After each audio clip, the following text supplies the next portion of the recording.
بسم الله الرحمن الرحيم الحمد لله رب العالمين والصلاة والسلام على الحبيب المصطفى أبي القاسم محمد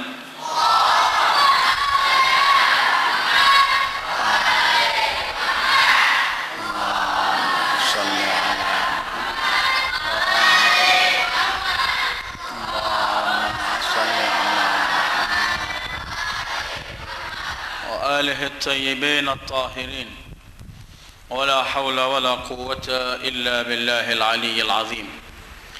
اللهم بحق محمد وآل محمد عليك صل على محمد وآل محمد وارزقنا ووالدينا وأزواجنا وأولادنا وذرياتنا من بعدنا حب محمد وآل محمد. اللهم أحينا على ذلك وأمتنا على ذلك واحشرنا في زمرة من أحب محمدا وآل محمد مع محمد وآله يا كريم. قال الإمام أمير المؤمنين علي بن أبي طالب: وإنه سيأتي عليكم من بعدي زمان ليس فيه شيء أخفى من الحق ولا أظهر من الباطل ولا أكثر من الكذب على الله ورسوله، وليس عند أهل ذلك الزمان سلعة أبور من الكتاب إذا تلي حق تلاوته، ولا أنفق منه إذا حرف عن مواضعه، ولا في البلاد شيء أنكر من المعروف ولا أعرف من المنكر، فقد نبذ الكتاب حملته وتناساه حفظته، فالكتاب يومئذ وأهله منفيان طريدان وصاحبان مصطحبان في طريق واحد لا يؤويهما مؤو، فالكتاب وأهله في ذلك الزمان في الناس وليس فيهم، ومعهم وليس معهم، لأن الضلالة لا توافق الهدى وإن اجتمعا، فاجتمع القوم على الفرقة وافترقوا عن الجماعة كأنهم أئمة الكتاب وليس الكتاب إمامهم، فلم يبق عندهم منه إلا اسمه ولا يعرفون إلا خطه وزبره. Dan terjemahannya ada pada antum semuanya. Ayyuhal ikhwah, assalamualaikum warahmatullahi wabarakatuh.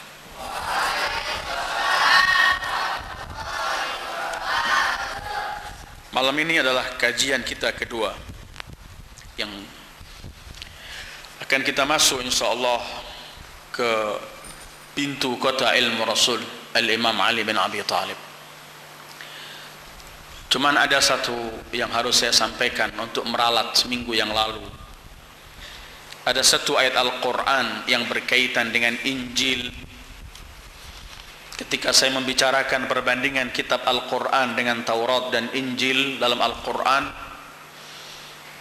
kemarin saya nukil berkaitan dengan Injil ayat dari surat Ali Imran ayat 50, yaitu firman Allah, wa liuhilla lakum ba'dalladzi hurrima alaikum. Sebenarnya yang tepat bukan ayat dalam surat Ali Imran, tetapi dalam surat Zukhruf ayat 63, yang artinya mirip sama berkaitan dengan bahwa Injil hanya memperoleh sebagian dari kitab atau ilmu Allah.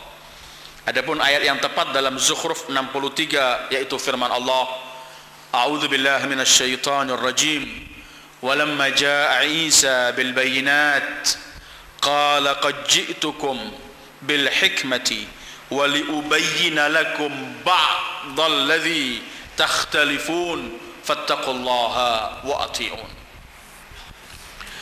Ayyuhal ikhwah, seperti yang saya janjikan dan yang telah kita bahas minggu yang lalu, bahwa Al-Imam Ali bin Abi Thalib adalah orang yang mewarisi ilmu Rasul sallallahu alaihi wa alihi, sehingga Rasul dengan gamblang mengungkapkan bahwa beliau adalah pintu kota dari ilmu Rasul sallallahu alaihi wa alihi.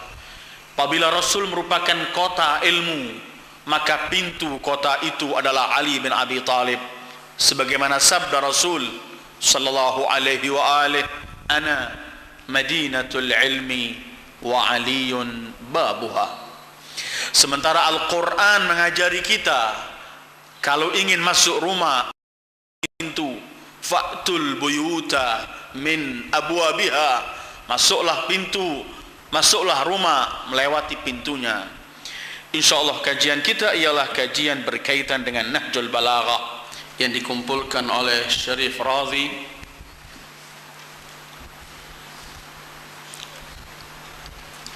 dan merupakan satu-satunya kitab yang selalu mendapat perhatian dari seluruh ulama apapun yang ingin mereka kaji.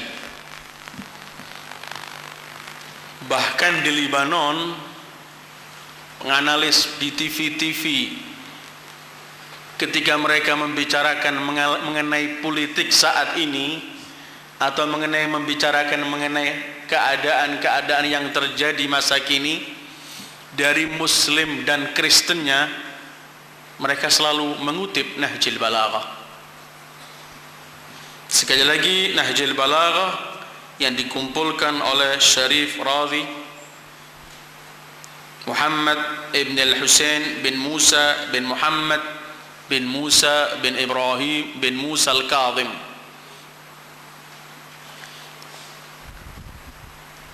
yang lahir di Baghdad 359,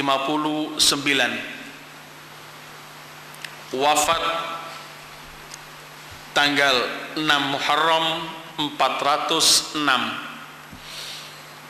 Beliau telah mengarang lebih dari 18 buku banyak mengenai A'immatul Athhar. Karena itu ketika beliau telah menulis buku mengenai kebesaran A'immatul Athhar, ilmu yang dimiliki oleh a'immah, kejadian-kejadian yang terjadi oleh a'immah, maka banyak orang yang minta kepada beliau agar mengumpulkan kemudian ungkapan-ungkapan Imam Ali, dan akhirnya beliau mengumpulkan Nahjul Balaghahnya. Mungkin pernah sering kita dengarkan bahwa Syarif Radhi adalah ayah beliau ulama besar, ibu beliau pun terkenal orang yang sangat-sangat memperhatikan ilmu dan berilmu sekaligus. Dalam Nahjul Balaghah ini terkandung di dalamnya 239 khutbah Al-Imam Ali bin Abi Thalib. Di dalamnya ada 79 surat-surat Imam Ali yang beliau sampaikan pada orang-orang tertentu di zaman beliau, baik kepada orang-orang yang bekerja bersama beliau, gubernur beliau, sebagaimana surat beliau untuk Ashar, dan bermacam-macam surat yang beliau tulis, termasuk surat-surat yang beliau berikan kepada Muawiyah dan lainnya. Terkandung 239 khutbah, 79 risalah atau surat Imam Ali, dan di dalam Nahjul Balaghah ada 480 ungkapan-ungkapan pendek dari Al-Imam Ali bin Abi Thalib. Semua itu ada dalam Nahjul Balaghah, buku yang amat populer dan terkenal. Setiap orang yang ingin belajar sastra Arab pasti akan melewati Nahjul Balaghah. Setiap orang yang ingin mengkaji ilmu Rasulullah pasti akan melewati Nahjul Balaghah. Apapun yang kita ingin peroleh dari ilmu pengetahuan, Nahjul Balaghah akan memberikan kepada kita ilmu-ilmu itu, karena di situ adalah kumpulan dari ungkapan, sabda, surat maupun khutbah dari pintu kota ilmu Rasul sallallahu alaihi wa alihi. Maka itu terkandung dalam Nahjul Balaghah, bermacam-macam kandungan. Di Nahjul Balaghah Imam Ali menyampaikan berkaitan dengan tauhid yang belum pernah disampaikan oleh siapapun. Ungkapan tauhid seindah Al-Imam Ali ketika beliau menyampaikan. Beliau menyampaikan berkaitan dengan sifat-sifat para malaikat, penciptaan malaikat, bagaimana mereka diciptakan. Beliau menyampaikan khutbah mengenai kebesaran dan keagungan para anbiya. Beliau menyampaikan dalam khutbahnya menceritakan bahkan mengenai makhluk-makhluk Allah. Beliau sebutkan dalam khutbahnya, ada beliau khutbah mensifati bagaimana kelelawar. Beliau pernah khutbah mengungkapkan keindahan burung merak. Beliau pernah menyampaikan khutbah dengan bermacam-macam pengetahuan disebut di situ. Nahjul Balaghah banyak berkaitan dengan tauhid, dengan menyebutkan para malaikat, para anbiya. Di Nahjul Balaghah juga banyak ungkapan-ungkapan yang beliau ungkapkan berkaitan dengan kelak di akhir zaman apa yang akan terjadi, baik dengan peperangan-peperangan yang akan terjadi, atau kejadian-kejadian yang dahsyat yang akan terjadi, atau watak manusia di zaman tertentu, apa yang akan terjadi di zaman yang akan datang. Beliau ungkapkan karena sebagaimana sabda Rasulullah sallallahu alaihi wasallam tidak terbatas oleh waktu dan zaman. Sabda beliau tidak terbatas di tempat tertentu. Sabda Rasulullah sallallahu alaihi wasallam, la tahudduhu hudud wa la tuqayyiduhu quyud. Sabda Rasul tidak ada batasan. Rasul berkali-kali menyampaikan hal yang belum terjadi.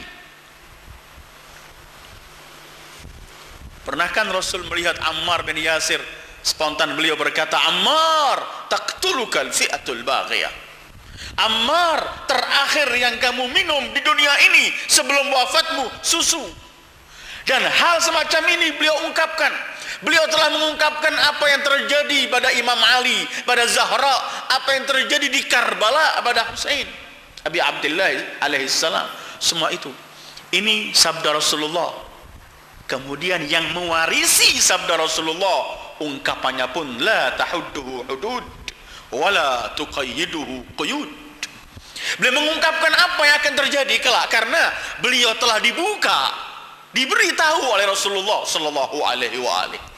Karena itu minggu yang lalu dan nanti juga di akhir akan saya akhiri dengan cerita seperti yang dijanjikan. Minggu yang lalu ketika beliau telah menyelesaikan cerita, beliau kan cuma teriak Allahu Akbar, sadaqa khalili Muhammad sallallahu alaihi wasallam. Benar kekasihku Muhammad. Karena beliau telah dibuka oleh Rasulullah bermacam-macam ilmu, sehingga beliau yang pernah bersabda, lau kushifa annil hijab mazdattu yaqina. Kalau hijab dibuka, lau kushifa liyal hijab, hijab dibuka bagiku, aku pun enggak tambah yakin. Nahjul Balaghah mengandung juga hal-hal yang belum terjadi dan mensifati zaman-zaman yang belum terjadi, seperti yang sudah kita berikan pada antum ini. Mungkin nanti ada 8 semacam ini kita akan ungkap bagaimana Imam Ali mengungkap zaman yang mungkin kita alami zaman sekarang ini yang telah beliau ungkapkan waktu itu. Nahjul Balaghah membahas masalah tauhid dan pembahasan yang amat indah.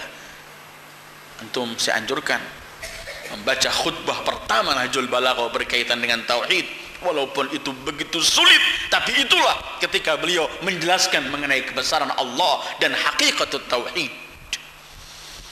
mengenai malaikat, mengenai para rasul, mengenai apa yang akan terjadi. Sehingga satu orang pernah berkata kepada beliau, "U'tita ya Amiral Mu'minin ilmal ghaib." Kamu ini dibeli ilmu ghaib sama Allah. Karena ungkapan-ungkapan beliau banyak menjelaskan hal-hal yang belum terjadi. Ketika beliau dikatakan, kamu dibuka oleh Allah ilmu ghaib, beliau senyum, fadhahika, beliau ketawa. Kemudian beliau bersabda begini, laisa huwa bi'ilmi ghaibin walakinnahu ta'allum min dhi ilmin wa innama ilmul ghaibi ilmus sa'ah wa ghairu dhalik fa hadha alladhi la ya'lamuhu illa Allah wa ma siwa dhalik fa ilmun 'allamahu Allah nabiyahu fa 'allamanihi wa da'ali ya'ihi sadri wa tandammu 'alaihi jawani'i. Itu bukan ilmu ghaib, tapi itu adalah belajar dari orang yang maha mengetahui segala sesuatu, yaitu Rasulullah. Karena ilmu ghaib itu ialah kapan terjadinya hari kiamat dan semacam itu hanya ada pada Allah. Selain itu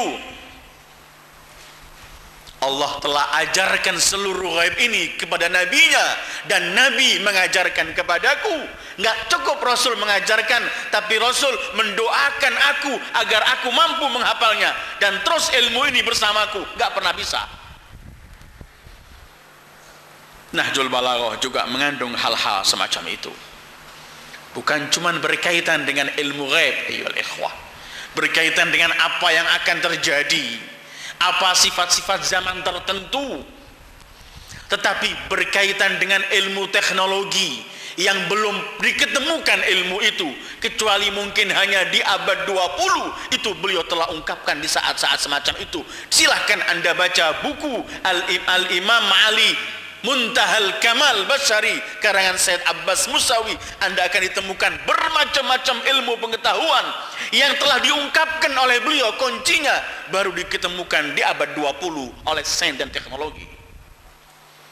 Salah satu contoh, pernah beliau melewati Furat, dan saat itu ombak Furat sangat besar. Kemudian beliau melewat dengan para sahabatnya. Beliau kemudian berkata, berhenti, lihatlah ombak begini ini.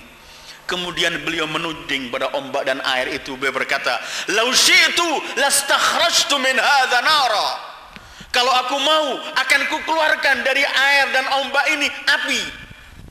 Baru sekarang orang menemukan teknologi uap, tenaga listrik dari uap ini. Itu yang dimaksud oleh Al-Imam Ali bin Abi Thalib. "Lau syi'tu lastakhrajtu min hadza nara." Artinya nar di sini tidak harus api menyala, tapi kahraba yang baru diketemukan baru abad 20 orang menemukan hal-hal yang real semacam itu. Dan semacam itulah kandungan Nahjul Balaghah. Belum lagi membicarakan mengenai hal-hal berkaitan dengan ilmu agama, jawaban-jawaban berkaitan dengan fatwa, jawaban-jawaban berkaitan dengan yang bisa digunakan, dipraktekkan oleh seorang muslim ketika ingin hidup dengan Islam, bisa memperoleh semua jawaban dari Al-Imam Ali bin Abi Thalib. Dalam semua hal, nanti kita akan masuk sedikit demi sedikit dalam lautan Nahjul Balaghah yang tidak pernah akan selesai. Itulah Nahjul Balaghah. Dan hubungannya Nahjul Balaghah dengan Quran sangat erat. Karena ini ungkapan kota, pintu kota ilmu Rasul. Sementara Rasul itulah Quranun Natiq. Dan Ali bin Abi Thalib penerus Rasul juga beliau Quranun Natiq. Syekh Mahmud Al-Azhar, Syekh Azhar yang asbaq, beliau pernah dalam buku sirahnya ketika ingin mengomentari Rasul, bahwa Rasul itu telah Quran yang berjalan. Rasul itu Quranun yamshi bainan nas. Beliau pernah mengatakan begini, lau sahhat ta'bir, kalau boleh aku ibaratkan, kata ia, innar rasul laqad taqarrana rasul. Rasul telah mengqurankan dirinya dan diri beliau adalah Quran. Maka pintu kota ilmu Rasul sallallahu alaihi wa alihi yang paling membawa seluruh isi Al-Quran dalam kandungan Nahjul Balaghah, sehingga disebutkan dalam beberapa buku dalam Nahjul Balaghah ditemukan 150 jumlah, semuanya yang menunjukkan kebesaran dan kemiripan dan sebagai tafsiran yang terjemahan untuk Al-Quran. Ada salah satu ungkapan Imam Ali, beliau pernah berkata begini, man u'tiya arba'an lam yuhram arba'a, man u'tiya du'a lam yuhramil ijabah, Wa man u'tiya tauba lam yuhramil qabul. Wa man u'tiya al-istighfar lam yuhramil maghfirah. Wa man u'tiya syukra lam yuhramiz ziyadah. Kata Imam Ali, siapa yang memperoleh 4 pasti akan memperoleh 4 tersebut. Gandengannya sudah, tidak bisa-bisa. Siapa yang punya 4 ini tidak pernah lepas dari 4 yang berikutnya. Pertama, siapa yang diberi kemampuan untuk doa pasti akan diberi jawaban dari Allah doa itu. Allah kan bercoba. Qur'annya apa? Ud'uni astajib lakum. Kedua, kata Imam Ali, man u'tiyat tauba lam yuhramil qabul. Siapa diberi taufik oleh Allah untuk bertaubat pasti akan diberi qabul oleh Allah. Qur'annya, innamat taubatu 'ala Allah lilladzina ya'maluna as-su'a bijahalah thumma yatubuna min qarib fa ulaika yatubullahu 'alaihim wa kana Allahu 'aliman hakima. Ketiga, man utiya al-istighfar lam yuhramil maghfirah. Siapa yang diberi oleh Allah taufik untuk mampu istighfar, mohon ampun pada Allah, pasti akan diampuni oleh Allah. Apa Al-Qur'annya? Firman Allah, a'udzubillahi minasyaitonir rajim, wa man ya'mal su'an aw yadhlim nafsahu thumma yastaghfirillah yajidillahu ghafuran rahima. Siapa yang melakukan perbuatan jelek atau menzalimi dirinya kemudian mohon ampun kepada Allah, pasti ia akan menemukan Allah Maha Pengampun. Yang ketiga, yang keempat, kata Imam Ali, man utiya syukra lam yuhramiz ziyadah. Siapa yang diberi oleh Allah taufik untuk bersyukur pada Allah pasti diberi tambahan oleh Allah, karena janji Allah, la in syakartum la azidannakum. Janji Allah, kalau kamu terima kasih akan kutambah. Seluruh kaitan Al-Quran ada. Khutbah pertama beliau, al-khutbatul ula di Nahjul Balaghah, ketika beliau berbicara mengenai bahwa tidak pernah mampu orang memuji Allah. Beliau dalam khutbah itu pernah mengatakan, wala yuhsi na'ma'ahu al-adun. Gak pernah mampu orang menghitung-hitung nikmat Allah. Kalau ini khutbah beliau, Anda akan menemukan firman Allah, wa in ta'uddu ni'matallahi la tuhsuha, dan semacam itu. Dan memang sekali lagi pasti tidak pernah akan pisah ungkapan beliau dengan Quran, karena beliau termasuk ialah yang menggandeng Al-Quran, yang tidak pernah pisah dengan Al-Quran, sebagaimana sabda Rasulullah sallallahu alaihi wa alihi, aliyun ma'al Quran wal Quranu ma'a Ali lan yaftariqa hatta yarida alayyal haud. Ali bersama Quran dan Quran bersama Ali tidak pernah berpisah sampai keduanya menghadap padaku di telaga. Atau ada hadis yang amat populer, insya Allah antum sering apal hadis itu, yaitu hadis Tsaqalain, yang Rasul menitipkan pada umat ini dua, ma in tamassaktum bihima lan tadhillu ba'di abada, kitab Allah wa itrati ahla baiti fa innahuma lan yaftariqa hatta yarida alayyal haud. Kutinggalkan pada kalian dua, kalau kalian pegang duanya ini enggak pernah sesat selamanya. Pertama Al-Quran, kedua keluargaku, dan dua-duanya tidak pernah berpisah. Karena itu ungkapan Imam Ali adalah tidak pernah akan pisah dengan Al-Quran sama sekali, karena beliau adalah sebagai menafsirkan isi dan kandungan Al-Quran. Ayyuhal ikhwah, Nahjul Balaghah ini, kalau tadi saya sebutkan bahwa pengarang Nahjul Balaghah ini lahir 359. Nahjul Balaghah ini oleh beliau dikarang tahun 400, dikumpulkan di satu buku jadi Nahjul Balaghah. Beliau beri nama persis tahun 400 Hijriah. Tahun 406 beliau wafat. Jadi lahir 359, wafat 406. Dalam salah satu kitab juga sebutkan 404. Jadi umur beliau begitu pendek sekali, tapi telah memiliki lebih dari 18 karangan, dan yang terbesar adalah Nahjul Balaghah. Ketika revolusi Islam menang, dipimpin oleh Al-Imam Khomeini, persis tahun 1000, ketika mengenang 1400 ya, ketika mengenang mengenang 1000 tahun dikarangnya Nahjul Balaghah, di sana diadakan maharajan, artinya festival mengenang 1000 tahun Nahjul Balaghah, yaitu pada tahun 1400 diadakan festival mengenang 1000 tahun Nahjul Balaghah. Diundang semua pakar-pakar ilmu agama dan sastra untuk kumpul di Tehran saat itu membicarakan mengenai Nahjul Balaghah. Ribuan lembar karangan, beberapa makalah maupun kitab terbitkan saat itu. Dan Nahjul Balaghah ini ternyata mendapatkan perhatian besar dari sekian banyak ulama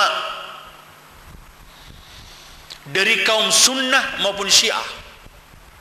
Semuanya membicarakan kebesaran Nahjul Balaghah. Karena itu kemudian yang mensyarahi Nahjul Balaghah ini begitu banyak, baik dari kaum sunnah maupun syiah. Mungkin yang amat populer dari Ikhwanul Ahlus Sunnah yaitu syarah dari Ibnu Abil Hadid dan Muhammad Abduh yang dicetak di mana-mana. Tetapi sebenarnya yang mensyarahi Nahjul Balaghah, kalau kita mau meneliti, ada 129 mensyarahi Nahjul Balaghah dari bermacam-macam segi.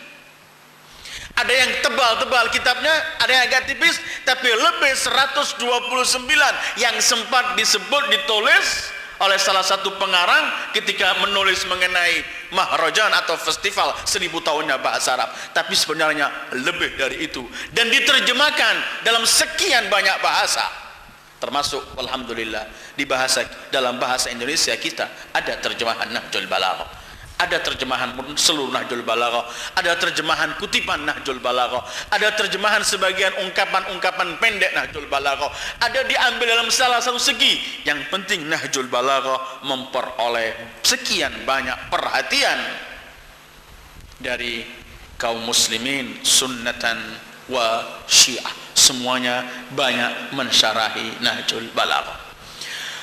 Walaupun kadang-kadang ada ungkapan-ungkapan yang telah dijawab oleh ulama-ulama sebenarnya. Yang ada yang mengungkapkan Nahjul Balaghah bukan seluruh adalah ungkapan Ali bin Abi Thalib. Di sini banyak kemasukan-kemasukan yang bukan dikarang oleh Imam Ali. Tetapi jawaban-jawaban ulama termasuk Ibnu Abil Hadid gamblang bahwa kalau kita meragukan Nahjul Balaghah mungkin ada dua. Mungkin kita anggap semuanya enggak benar, enggak dinisbatkan kepada Imam Ali. Atau kita yakini sebagian dinisbatkan, sebagian tidak. Kalau kita akan katakan semua bukan ungkapan Imam Ali, kita akan bertentangan dengan buku-buku yang di luar Nahjul Balaghah yang menisbatkan kalimat itu kepada Imam Ali dan amat mutawatir dan populer.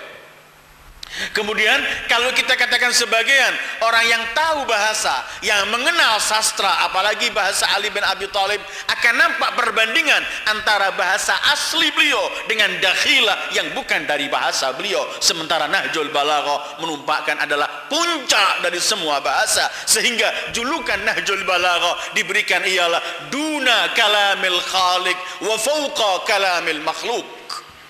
Ungkapan ini di bawah kalamul khaliq, ungkapan khaliq, dan di atas seluruh kalamul makhluk illal habibil mustafa sallallahu alaihi wa alihi. Karena Imam Ali hanyalah sumber dari situ. Karena itu saya sebutkan di sini, saya ingin mengutip sedikit ketika mengenang 1000 tahun Nahjul Balaghah. Imam Khomeini memberikan satu ungkapan, tulisan yang dibaca di seminar atau sebut maharajan mengenang 1000 tahun. Ungkapan beliau panjang, antara lain beliau mengatakan apa yang mampu dan siapa yang mampu untuk mengenalkan siapakah dia Ali bin Abi Thalib dan apakah itu Nahjul Balaghah. Kita yang hidup dalam alam tertutup penuh dengan hijab, dengan modal apa kita bisa mengenalkan manusia malakuti Ali bin Abi Thalib dan kitab yang begitu indah Nahjul Balaghah. Sampai beliau mengatakan dalam ungkapan itu, yang paling bisa kita sebutkan untuk mengenalkan manusia siapakah ia Ali bin Abi Thalib, kita tidak mampu kecuali kita mengatakan Ali bin Abi Thalib adalah Abdullah, dan cukup itu titel Ali bin Abi Thalib. Siapakah gerangan orang yang pernah menepuk dadanya bahwa dia Abdullah, kecuali hanyalah Ali bin Abi Thalib yang langsung hidupnya. Kalau kita ingin kenalkan siapa dia, dia Abdullah pertama. Kedua, siapa dia? Dia adalah yang dipiara mulai lahir oleh Rasul sallallahu alaihi wa alihi, dan dua-dua ini cukup kemuliaan untuk Ali bin Abi Thalib. Karena itu Imam Ali pernah membanggakan dirinya bahwa beliau ini hamba Allah. Kafani izzan idh kunta li rabba wa kafani fakhran idh kuntu laka abda. Begitu doa Imam Ali. Ya Allah, cukup mulia bagiku karena engkau Tuhanku, dan cukup bangga diriku karena aku hambamu. Titel hamba yang paling besar dimiliki oleh Rasulullah sallallahu alaihi wa alihi. Kemudian orang yang dididik langsung mulai kecil Rasulullah. Karena itu Imam Ali bangga karena beliau Abdullah. Karena itu kemudian beliau pernah berkata, ana abdun min abidi Muhammad sallallahu alaihi wa alihi. Aku hanyalah budak dari budak Muhammad sallallahu alaihi wa alihi. Inilah sekilas mengenai Nahjul Balaghah dan apa yang ada dalam Nahjul Balaghah, yang mengumpulkan Nahjul Balaghah dan apa yang terkandung dalam Nahjul Balaghah. Tetapi yang saya pilih untuk kajian kita malam ini dan malam-malam berikutnya insyaallah ialah saya ingin mengumpulkan beberapa ungkapan-ungkapan Imam Ali yang berkaitan dengan zaman yang akan datang, dan sebagian zaman itu kita alami sekarang ini. Ini fotokopi yang ada pada antum yang kita fotokopi bagikan ini sekarang zaman yang sedang kita alami. Ini zaman kita sekarang. Imam Ali telah ungkapkan ini 1400 tahun yang lalu. Dan ini beberapa zaman mulai mengalami ini. Salah satu yang dalam maktabah antum sini ada Syarah Nahjul Balaghah yang dikarang oleh Al-Khu'i, ada 27 atau berapa jilid. Ketika sampai pada ini jilid ke-9 mungkin beliau mensyarahi ini zaman pertama terjadi yang diungkapkan ialah yang paling gamblang ialah di zaman Umayyah dan Abbasi. Dan sebenarnya ini yang juga ada di zaman kita. Nanti berkaitan zaman kita ini macam-macam ini sifati oleh Imam Ali. Karena saya katakan mungkin nanti ada 8 semacam ini, dan saya harap jangan dibuang, jangan dihilangkan ini. Setiap malam Selasa antum bawa, dan sampai entah tambah yang kedua, ketiga, sampai entah kapan. Yang penting ini supaya tidak lupa, supaya ada pada antum. Kenapa kita harus mengenal zaman? Ayyuhal ikhwah, orang yang tidak kenal zamannya dilipat oleh zaman itu. Bahkan salah satu sifat seorang alim ialah harus ia kenal zamannya. Dalam apapun kita harus mengenal zaman kita. Dalam mendidik anak, Imam Ali sering mengungkapkan, didiklah anakmu bukan di zamanmu tapi di zaman dia. Terus zaman ini dibawa, karena setiap zaman ini ada perubahan tertentu. Walaupun ada hal-hal yang tidak bisa berubah dalam Islam, tetapi cara penyampaian Islam, cara praktek Islam, cara menjawab sesuatu berkaitan dengan pertanyaan untuk Islam, hal-hal semacam ini zaman harus kita kenal zaman. Kalau enggak kita sangat berbahaya. Ini ungkapan yang ada pada antum ini salah satu khutbah beliau. Di tengah-tengah khutbah beliau kemudian beliau bersabda begini, sayati alaikum min ba'di zaman, akan datang kepada kalian nanti setelah kematianku satu zaman. Di zaman itu laisa fi syai'un akhfa minal haq. Zaman itu tidak ada sesuatu yang lebih tersembunyi daripada al-haq. wala adhhar minal batil. Gak ada yang paling nampak menyolok kecuali batil. Wala aktsar minal kadzib 'ala Allah wa rasulih. Di zaman itu tidak ada yang lebih banyak dari apa? Bohong terhadap Allah dan Rasulnya. 3 hal. Akan datang suatu zaman, di zaman itu tidak ada yang lebih tersembunyi dari hak. Gak ada yang lebih menonjol kecuali dari batil. Salah satu khutbah Imam Husain ketika beliau menuju Karbala, beliau mengatakan, ala tarawun annal haqqa la yu'mal bih wa annal batil la yutanaha an. Tidakkah kalian menyaksikan bahwa hak tidak dipraktekkan, batil tidak dicegah? Kalau sudah semacam ini zamannya, kata Imam Husain, lanjutan khutbah beliau, hendaklah setiap mukmin mempersiapkan dirinya untuk mati menghadap membela kebenaran, mempersiapkan dirinya untuk berani mati membela kebenaran dan menegakkan kebenaran.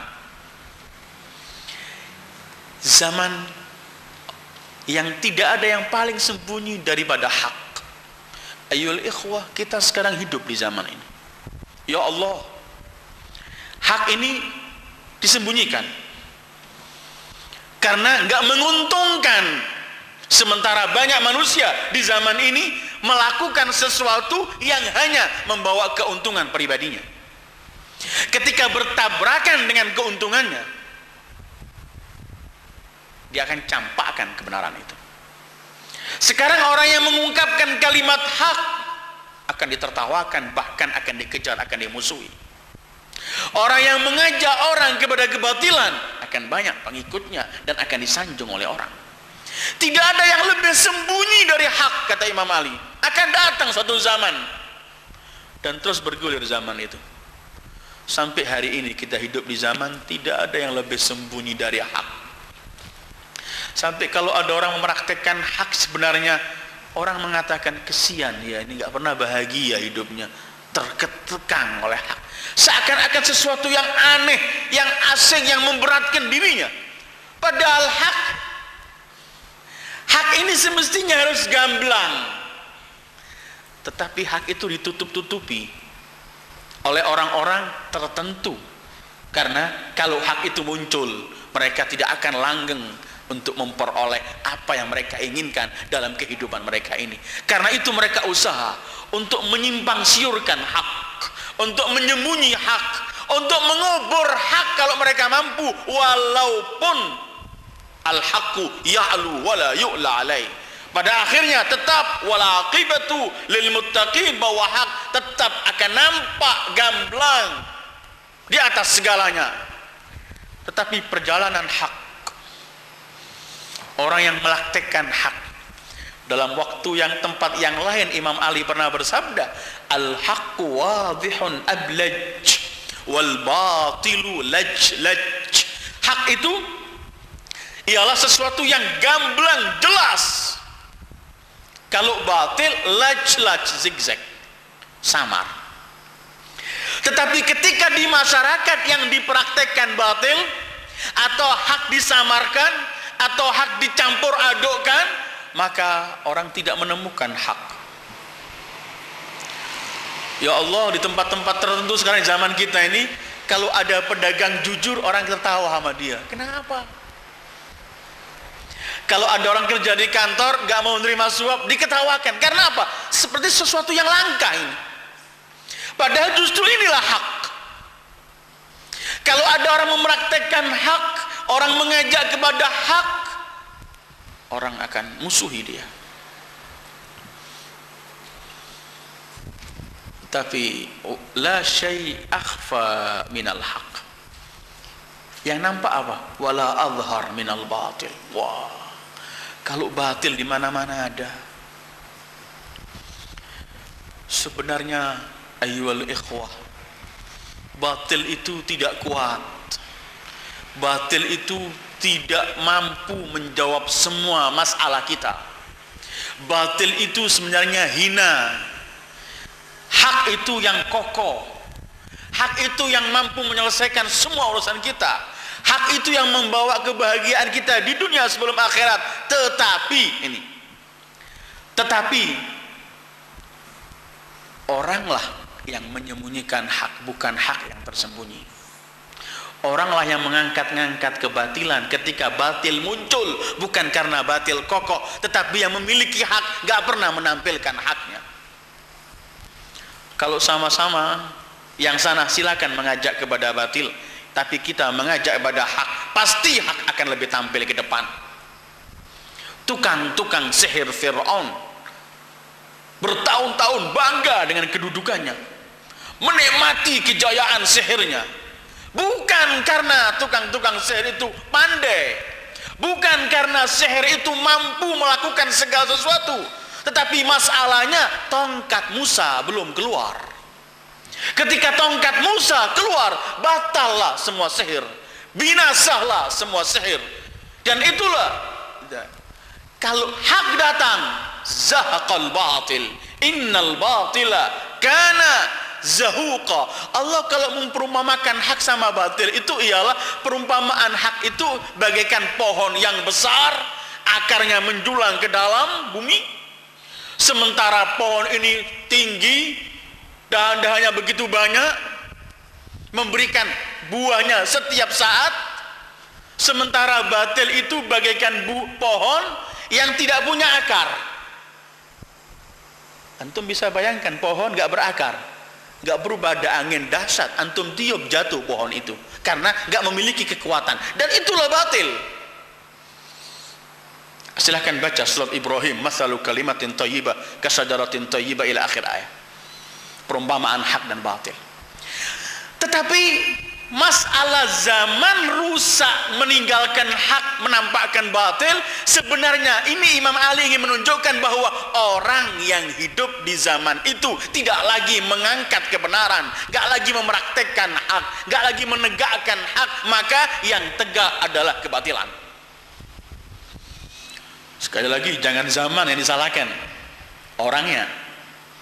Sering orang menuding zaman, sering orang menyalahkan zaman sudah bejat, zaman sudah rusak. Nggak ada zaman, nggak pernah rusak. Mulai diciptakan oleh Allah zaman nggak pernah rusak. Kalau zaman itu bejat, zaman itu berubah, zaman itu rusak, orang yang hidup di zaman itu.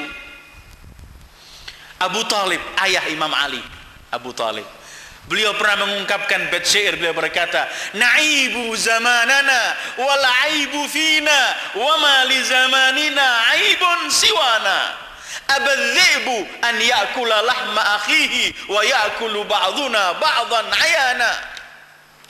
Kita suka mencela zaman, mencaci zaman, padahal zaman gak pernah celah. Yang penuh celahan dan caci adalah kita. Dan zaman itu gak pernah ada kesalahan. Tiap hari sama, harinya 24 jam, jalannya sama, bulannya, perputaran hari, bulan, tahun sama. Yang rusak ialah dhaharal fasadu fil barri wal bahri bima kasabat aydin nas. Akan datang satu zaman, kata Imam Ali, di zaman itu tidak ada yang lebih tersembunyi dari hak, tidak ada yang lebih nampak gamblang dari kebatilan. Dan di zaman itu banyak orang bohong mengenai dari Allah dan Rasulnya, mengarang hadis, memutarbalikkan tafsir, bermacam-macam. Yang ia cari cuman adalah keuntungan pribadi. Apalagi di zaman ketika Imam Ali diperangi, Allah, zaman Bani Umayyah, zaman paling larisnya orang berbohong untuk Rasulullah, zaman paling larisnya orang mengarang hadisan Rasulullah, memutarbalikkan kebenaran. Dalam salah satu syarah Nahjul Balaghah yang ditulis oleh Ibnu Abil Hadid, dia ungkapkan Muawiyah pernah memanggil Samurah bin Jundub. Ada satu ayat Al-Quran yang turun untuk Imam Ali ketika beliau tidur di malam hijrah. Wa minan nas man yashri nafsahu ibtigha'a mardatillah wallahu raufun bil ibad. Ada orang yang menggadaikan dirinya, menjual dirinya untuk Allah. Dan ayat ini turun untuk Imam Ali ketika beliau tidur di malam hijrah. Karena di rumah Rasulullah saat itu dikepung dengan pedang terhunus semuanya. Beliau korbankan. Karena Imam Ali waktu dipanggil Rasulullah, "Ya Ali, malam ini tidurlah di tempat tidurku. Besok malam ini aku akan hijrah." Kata beliau, "Selamatkah engkau kalau aku tidur?" "Iya, aku akan selamat." Beliau sujud syukur. Ayat ini gamblang turun untuk Imam Ali. Kata Muawiyah, Samar bin Jundub, "Aku berikan kamu 200.000 dirham. Kamu buatlah riwayat bahwa ayat ini turun untuk Abdurrahman ibnu Muljam yang membunuh Imam Ali." Tawar menawar, gak mau, kata Samar bin Jundub. Sampai dikasih oleh Imam Ali, oleh Muawiyah 400.000. Kalau 400.000 dia mau, ya. Baru dikarangkan bahwa ayat itu turun untuk Ibnu Muljam. Siapa Ibnu Muljam? Itu Abdurrahman bin Muljam yang menikam Imam Ali. Memutarbalikan saat itu, wala akthar minal kadhib 'ala Allah wa rasulih, di zaman itu dan sebelumnya, apalagi di zaman sekarang. Banyak orang memutarbalikkan kebenaran. Yang dicari adalah keuntungan sesaat. Sementara al-haq tetap pasti ya'lu wala yu'la alaih. Ayyuhal ikhwah, ini masih ada 3 masalah di sini. Pertama ialah zaman yang kebenaran paling tersembunyi. Kedua, batil paling menonjol. Ketiga, paling banyaknya orang bohong terhadap Allah dan Rasulnya. Kadang-kadang orang berani bersumpah, dia tahu ini keliru. Kadang-kadang sengaja orang menutupi hak, dia tahu ini keliru. Sengaja dia memasarkan kebatilan, dia tahu ini salah. Tetapi karena ada hal-hal yang ia kejar, ada keuntungan-keuntungan tertentu yang ia cari, maka ia berani menjual Allah dan Rasulnya, berani mengorbankan hak, berani mengorbankan batil, walaupun, dengarkan ini, walaupun sebenarnya siapapun yang melawan hak pasti akan kalah. Karena hak adalah Allah dan hak dari Allah. Siapapun dengan kekuatan apapun orang melawan hak pasti akan kalah.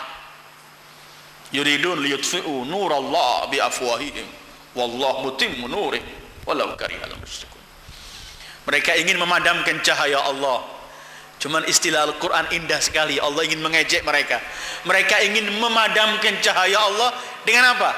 Dengan mulut mereka. Bisa antum bayangkan ada orang ingin, sekarang ini kita di masjid, ada orang duduk di sini meniup lampu ini supaya mati. Dari mulai hari ini sampai 100.000 tahun nggak pernah padam ini kalau ditiup. Allah ingin menggambarkan kejinya orang-orang ahlu batil ini dan sangat kecil dibanding Allah. Mereka ingin memadamkan cahaya Allah biafwahihim wallahu mutimmu nurih. Ayyuhal ikhwah, masih 3 hal yang kita bahas malam ini, dan 3 hal ini pun juga belum selesai. Kita akan bahas minggu berikutnya insyaallah. Seperti yang saya janjikan, setiap pertemuan akan saya akhiri dengan cerita berkaitan dengan ilmu Al-Imam Ali bin Abi Thalib. Minggu yang lalu kita ceritakan berkaitan dengan seorang pemuda yang dihukum mati oleh Mahkamah Umar bin Khattab karena ia membunuh majikannya, dan apa kemudian diselesaikan oleh Imam Ali dalam peristiwa itu. Malam ini akan saya bawa satu lagi yang berkaitan dengan Imam Ali bin Abi Thalib, yang menunjukkan bahwa beliau mendapatkan ilmu ghaib dari Rasulullah sallallahu alaihi wa alihi. Seperti yang beliau ungkapkan tadi, innama ta'allumun min dhi ilm. Ini belajar dari Rasulullah sallallahu alaihi wa alihi. Suatu hari setelah salat subuh, beliau di Masjid Kufah setelah salat subuh dengan para sahabatnya.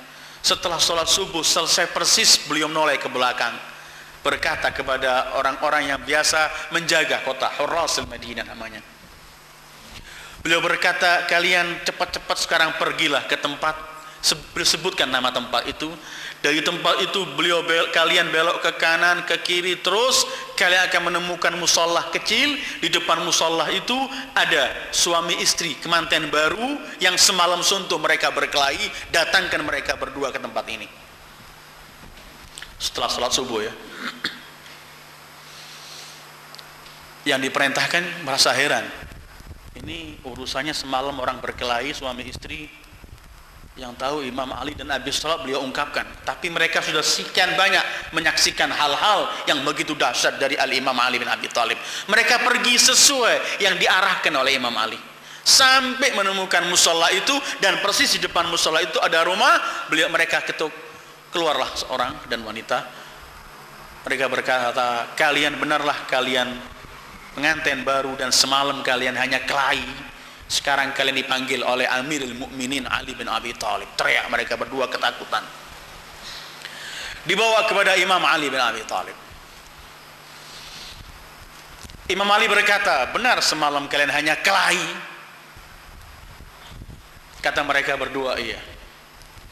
Imam Ali kemudian berkata kepada orang-orang yang ada masjid itu, tinggalkan aku dengan mereka ini. Orang-orang itu keluar, kecuali Imam Ali dengan dua itu, dengan khawas beliau, orang-orang tertentu yang sangat beliau. Imam Ali kemudian berkata kepada wanita itu, yang cerita aku atau engkau mengenai kejadianmu?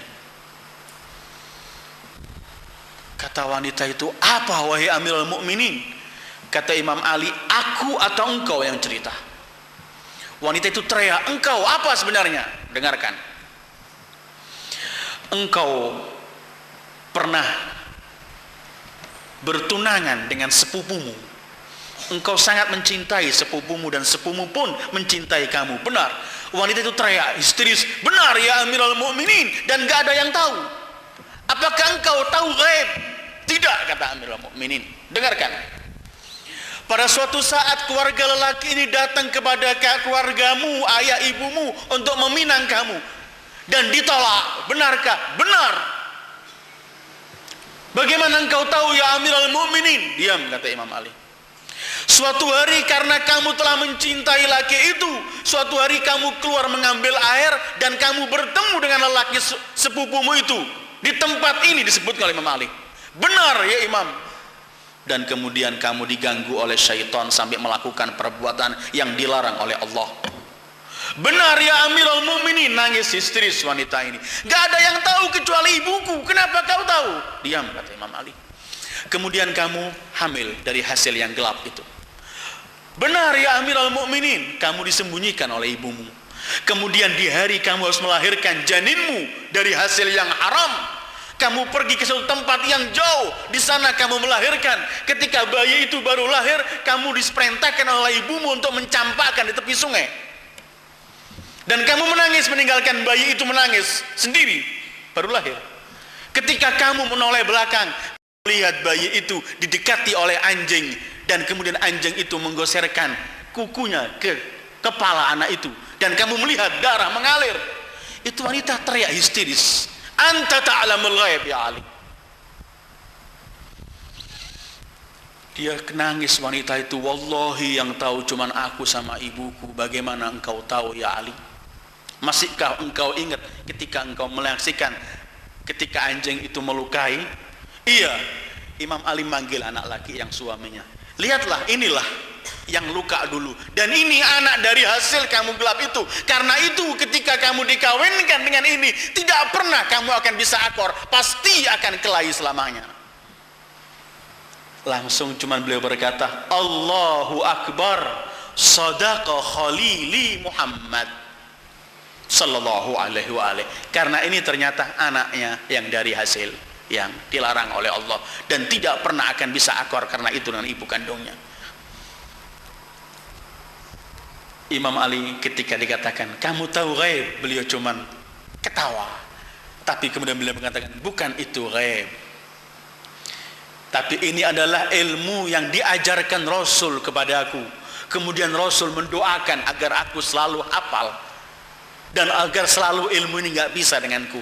Dan itulah setiap kejadian yang aneh, Imam Ali cuma berkata, Allahu Akbar, sadaqa khalili Muhammad. Wa sallallahu ala khairi khalqi Muhammad wa alihi ajma'in. Wassalamualaikum warahmatullahi wabarakatuh.